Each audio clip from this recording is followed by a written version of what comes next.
This guy, wrapped around my arm, is a Western coachwhip that got all tangled up in some netting used to protect plants from animals like bunnies and stuff.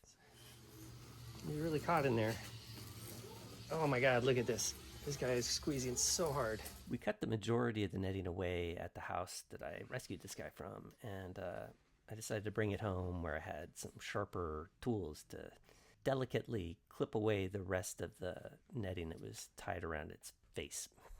This thing stinks. Oh my god.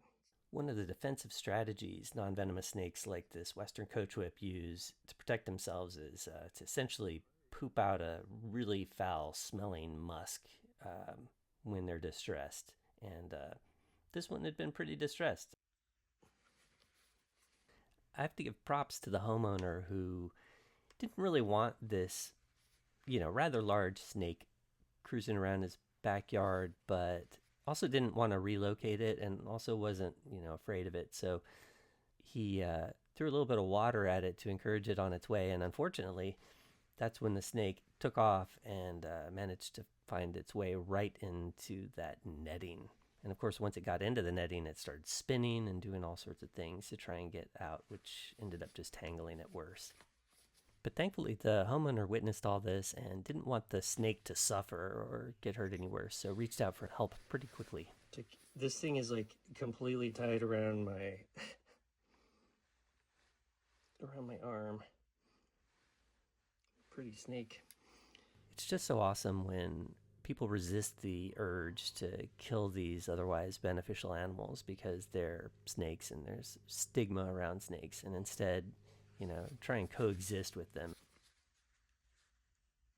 I really like coachwhips, and I don't see them very often out in the wild, so it's always like a really special thing when I get to interact with them like this, and it's really satisfying to help an animal in distress if you can.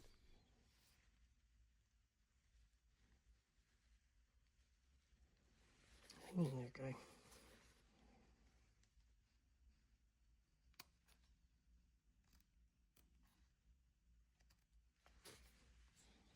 Hang in there. I'll get you.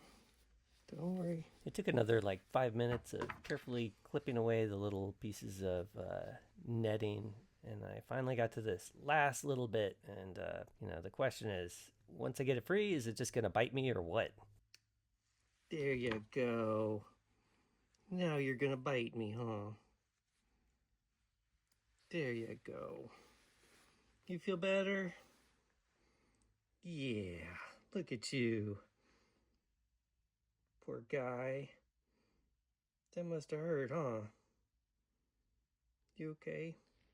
The snake that has tied itself around me, and I am trying to get it to untie itself around me.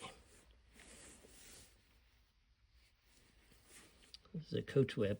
I call it a coachwhip because it looks like the scales make it kind of look like it's braided rope, like an old stagecoach whip.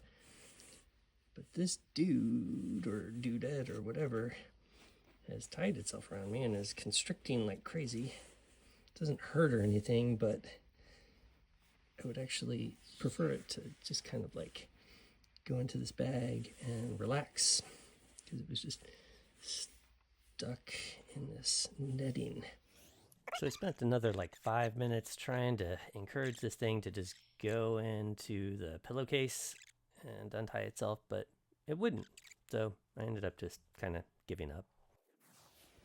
So we just cruised around the neighborhood with this thing tied in a knot around my arm until it finally was rested enough to release the knot, and then I took it back to the approximate area where I found it and set it free. All right, buddy, we seem pretty good. Haven't bitten me. You've been a good snake. Here you go.